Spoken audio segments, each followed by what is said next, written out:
Oke guys, sebelum melanjutkan, jangan lupa like dan komen. Dan yang baru bergabung, jangan lupa subscribe dan aktifkan loncengnya.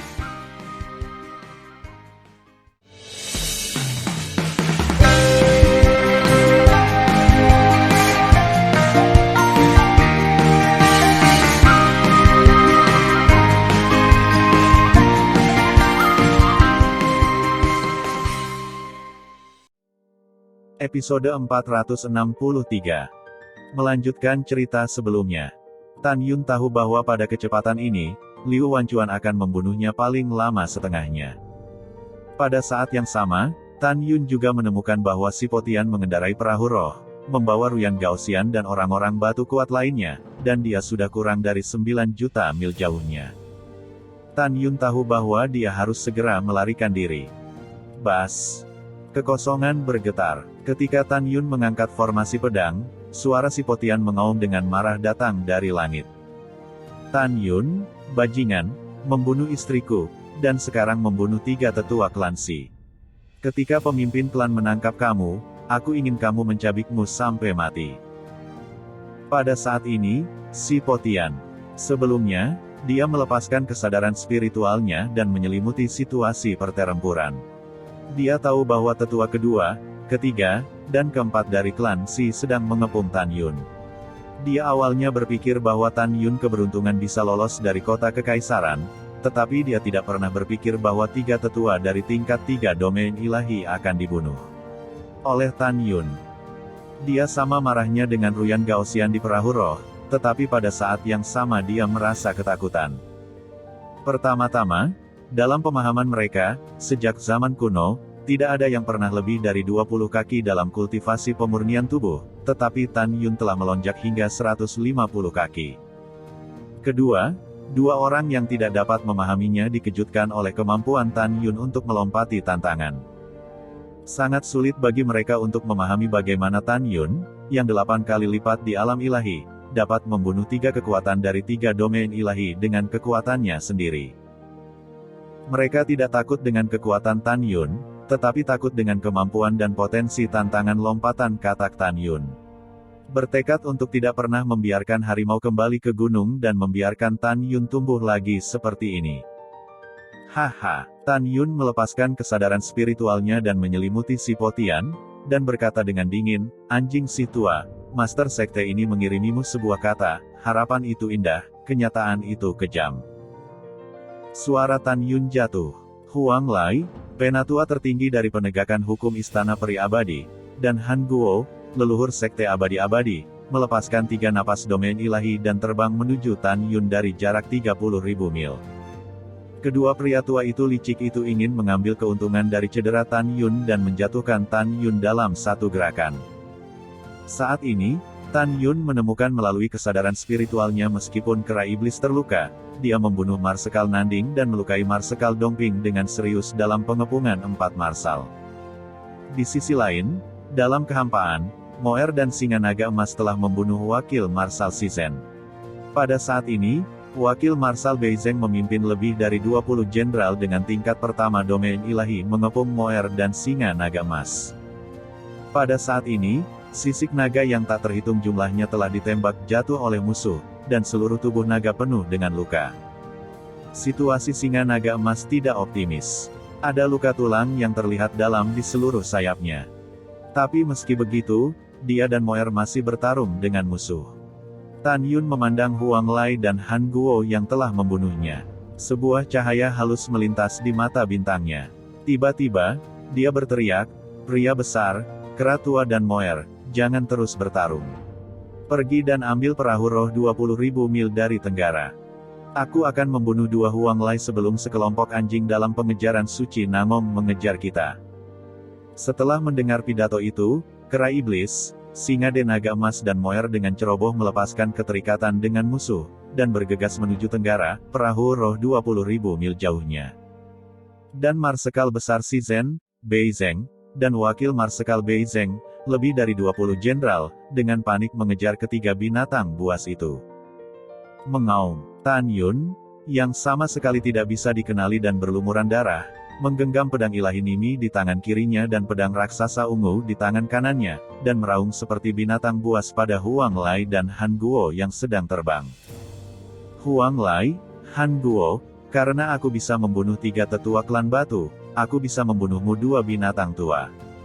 Aku, Tan Yun, aku akan bersamamu, tidak, mati, tidak, berhenti, membunuh. Tan Yun, seperti petir, memisahkan 30% dari kekuatan spiritual di kolam spiritual menjadi 20%, dan mengalir keluar dari tubuhnya seperti 10 naga emas di sekelilingnya. Pada saat yang sama, tubuh Tan Yun meledak dari emas, kayu, air, api, dan tanah.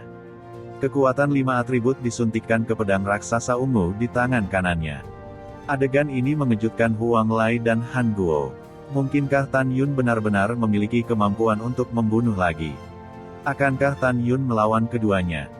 Tidak, tentu saja tidak. Tan Yun sekarang hanya memiliki 10% dari kekuatan spiritual yang tersisa di kolam spiritual.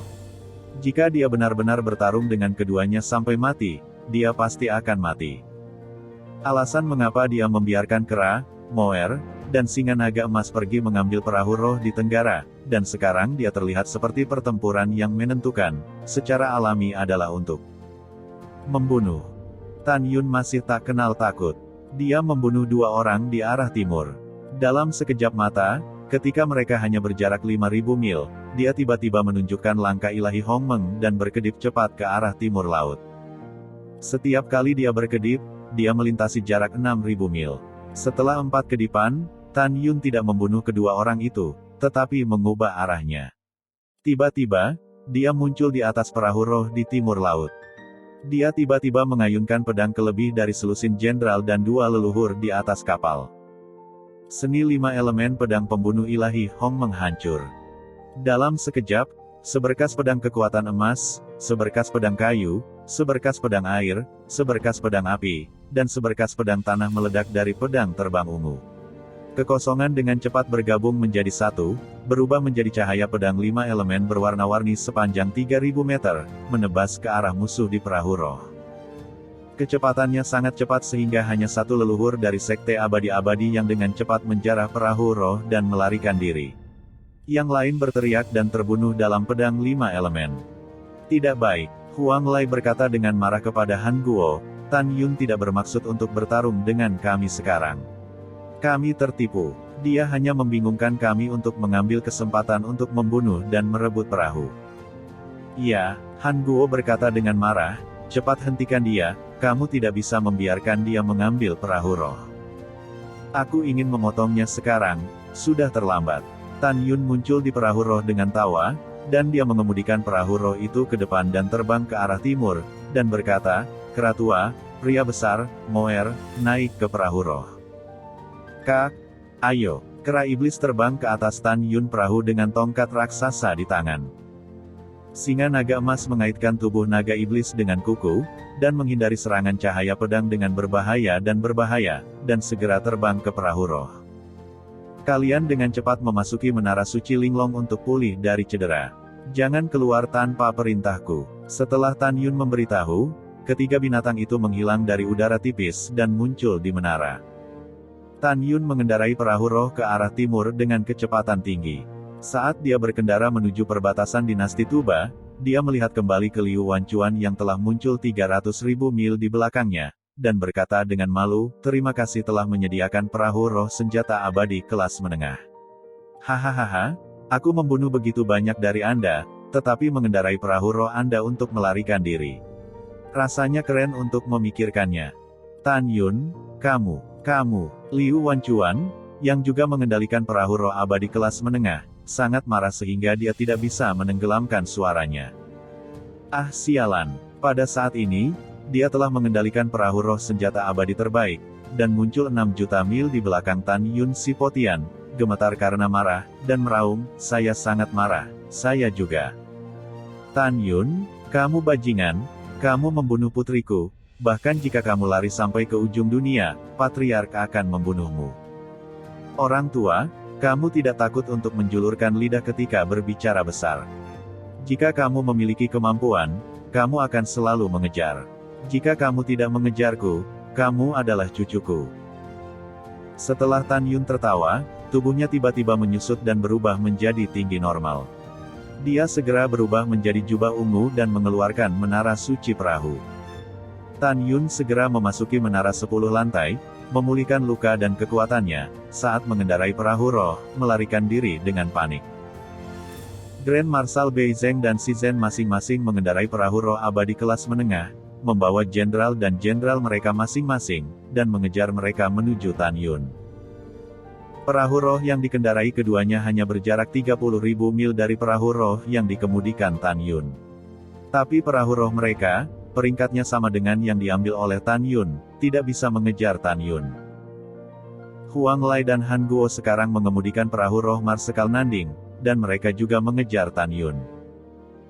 Saat ini, kemarahan semua orang bisa dibayangkan. Mereka tidak menyangka bahwa pihak mereka kehilangan pasukan mereka, tetapi pada saat yang kritis, Tan Yun merampok perahu roh pihaknya dan melarikan diri. Di dalam lantai 10 menara suci yang indah, 1 hari di luar menara sama dengan 6 bulan di dalam menara. Hanya setengah jam dari dunia luar, luka Tan Yun telah pulih. Kemudian, Tan Yun datang ke menara lantai 2 dan memegang Nangong Yukin dengan erat. Nangong Yukin meringkuk di pelukan Tan Yun dan berkata, "Ini sulit bagimu untukku." "Tidak sulit," Tan Yun tersenyum. Nangong Yukin berkata dengan cemas, "Butuh 3 bulan lagi untuk sampai ke Huang Fusengsong. Meskipun kita dapat menyingkirkan pengejaran jika kita melarikan diri ke dinasti Tuba, apa yang harus kita lakukan jika kita membodohi diri sendiri dan dikejar oleh dinasti Tuba lagi?" "Tidak," Tan Yun berkata dengan bangga, "serahkan sisanya padaku. Kamu tidak perlu khawatir." Setelah berbicara, Tan Yun membuat beberapa kalimat yang lebih sopan dengan kakek Yukin, paman ketiga, dan paman keempat, dan dia berubah menjadi pria berusia 6 tahun dengan alis emas, meninggalkan menara suci dan muncul di perahu roh. Keesokan harinya, malam tiba dan kepingan salju yang tersebar melayang di langit. Suara mendesing. Tan Yun mengendarai perahu roh secara langsung, seperti kilatan petir, dan melaju ke langit melewati perbatasan dinasti suci Tuoba. "Siapa yang datang?" Tan Yun menghilang di ujung langit ketika teriakan marah terdengar. Setelah beberapa saat, Huang Lai, Jenderal Marsekal Shizhen, dan Marsekal Beizeng, masing-masing mengendalikan perahu roh, tiba-tiba berhenti terbang, dan melayang di luar perbatasan dinasti suci Tuoba. Sesaat kemudian, Liu Wanchuan juga menyusul. Marsekal Beizeng memandang Liu Wanchuan, dengan ekspresi serius, "Pemujaan besar, dinasti suci Tuoba ada di depan saya. Dinasti suci kita dan dinasti suci Tuoba adalah musuh bebuyutan. Bawahan khawatir bahwa kami akan memasuki dinasti suci Tuoba seperti ini. Itu akan menyebabkan perang." "Iya," Liu Wanchuan mengangguk setuju dan berkata, "Orang tua mengunci keberadaan Tan Yun dengan kesadaran spiritual. Tolong tanyakan pada Raja Nangong apa yang harus dilakukan." Pada saat yang sama, Raja Suci Nangong yang secara pribadi mengawasi dinasti Suci Nangong yang baru dibangun, merasakan getaran di dadanya. Ketika dia mengeluarkan cermin yaksian kelas atas, dia memikirkan suara hormat bercampur keengganan, laporkan kembali kepada Raja bahwa bawahannya tidak baik-baik saja, dan Tan Yun melarikan diri ke dinasti Suci Tuoba. "Apa yang kau bicarakan?" Raja Nangong mengubah fitur wajahnya dalam sekejap. "Tan Yun membunuh istri saya dan ibu mertua. Begitu banyak dari kalian yang menangkap satu Tan Yun dan membiarkannya kabur." Raja Suci Nangong menenangkan amarahnya. Setelah cermin terdiam untuk waktu yang lama, suara tegas Marsekal Beizeng datang lagi, "Tuan Suci, bawahan akan mengejar." Sebelum Grand Marshal Beizeng selesai berbicara, dia diinterupsi oleh Raja Suci Nangong dengan marah, "Apa yang kamu kejar? Apakah kamu otak babi? Dinasti Suci Tuoba telah lama mengincar dinasti suci saya. Ini adalah masalah kecil bagi Anda untuk masuk ke dalam dinasti Suci Tuoba. Yang penting adalah jika Raja Tuoba mengetahui bahwa dinasti Suci Nangong saya akan mengejar Tan Yun. Istana harus kosong. Begitu dia memimpin yang kuat dan memasuki dinasti suci saya dengan kuat, maka nama dinasti Suci Nangong saya akan diubah. Tuan, tenanglah dan bawahan tahu kesalahan mereka. Guru suci Namong menarik napas dalam-dalam dan berkata dengan tajam, "Di mana penyembah besar, ayah mertuaku, dan senior Ruyan Gaoxian? Laporkan kembali ke Raja Suci. Penyembah besar Li Wanchuan di sebelah bawahan. Ini akan memakan waktu setengah hari bagi pemimpin klan Xi dan Ruyan Gaoxian untuk tiba." Mendengar pidato itu, Raja Namong berkata dengan suara yang dalam, "Biarkan kesadaran spiritual yang agung mengunci Tan Yun. Kemudian, Anda berdiri. Ketika ayah mertua dari Raja datang, Raja ini memiliki sesuatu untuk dikatakan." Waktu berlalu, setengah hari kemudian. "Menantu, ayah mertua sudah bersama yang lain, apa yang ingin kamu katakan?" Suara Sipotian yang tidak senang muncul di cermin. "Mungkinkah kamu harus memberitahu ayah mertua berhenti bahwa Tan Yun membunuh istri dan ibu mertuamu? Itu saja. Lupakan saja." "Ayah mertua tenang," Raja Suci Namong berkata dalam menanggapi cermin, "menantu saya juga ingin membunuh Tan Yun. Tetapi Anda juga tahu bahwa jika dinasti Suci Namong kosong, begitu dinasti Suci Tuoba mengirim pasukan untuk menyerang, dinasti Suci Namong akan hancur. Dalam bahaya. Kamu tidak perlu mengajariku kebenaran ini." Ada suara tidak sabar di cermin. "Apa yang kamu coba katakan?" "Ayah mertua, menantu laki-laki saya tahu Anda marah." Raja Suci Namong dengan cepat menjelaskan, "Menurut pendapat saya, karena Tan Yun melarikan diri ke dinasti Suci Tuoba, dia akan kembali ke Gunung Tianfu. Bagaimana menurutmu tentang ini? Kami tidak akan berkonflik dengan dinasti Suci Tuoba untuk saat ini, tetapi akan menunjuk ke Huang Fu Sengsong. Leluhur besar menantu ini tidak akan meninggalkan retret selama lebih dari 10 tahun. Sekarang dinasti suci kita tidak bisa duduk tanpa yang kuat. Menantu laki-laki saya memutuskan untuk membiarkan sekelompok penyembah besar kembali ke istana. Biarkan wakil marsal, jenderal senior dan jenderal kembali ke posisi masing-masing, dan biarkan lebih dari selusin yang tersisa menyerang Huang Fu Sengsong bersamamu. Ayah mertua, bagaimana menurutmu?" Pada saat ini, di perbatasan Sipotian, mengerutkan kening, dan secara bertahap meregang, "Yah, kamu bisa." Selanjutnya, Liu Wanchuan, Bei Zheng, dan Marsekal Shizhen pergi dengan sekelompok jenderal. Sipotian menatap Ruyan Gaoxian dengan wajah biru besi. "Saudara Ruyan, bagaimana menurutmu?" Ruyan Gaoxian berkata dengan jujur, "Apa yang dikatakan Raja Suci Namong sangat masuk akal. Menurut pendapat saya, Tan Yun memperkirakan bahwa dia ingin kita mengejar dinasti Suci Tuoba, dan kemudian memblokirnya dan menimbulkan masalah. Kita harus berkeliling mengejar Tan Yun, kita kumpulkan pasukan dan serang Huang Fu Sengsong. Pada saat itu, saya akan membiarkan Wuji kembali ke Sekte Abadi-Abadi dan memobilisasi yang kuat untuk menyerang Huang Fu Sengsong bersama-sama." Jalan menuju alam, yang disebutkan oleh Ruyan Gaoxian mengacu pada jalan yang disisihkan oleh dinasti suci utama untuk menuju ke berbagai tempat di benua hukuman surgawi berdasarkan prinsip non-agresi. Pada saat ini, Sugeyu menjawab, "Apa yang Anda katakan senior Ruyan sangat benar. Setelah kembali ke gunung hukuman surgawi, pemimpin istana peri abadi segera memanggil yang kuat di istana kami untuk menghancurkan Huang Fu Sengsong dalam satu gerakan. Bagaimanapun, kali ini, pasukan utama kita akan mencabut Huang Fu Sengsong."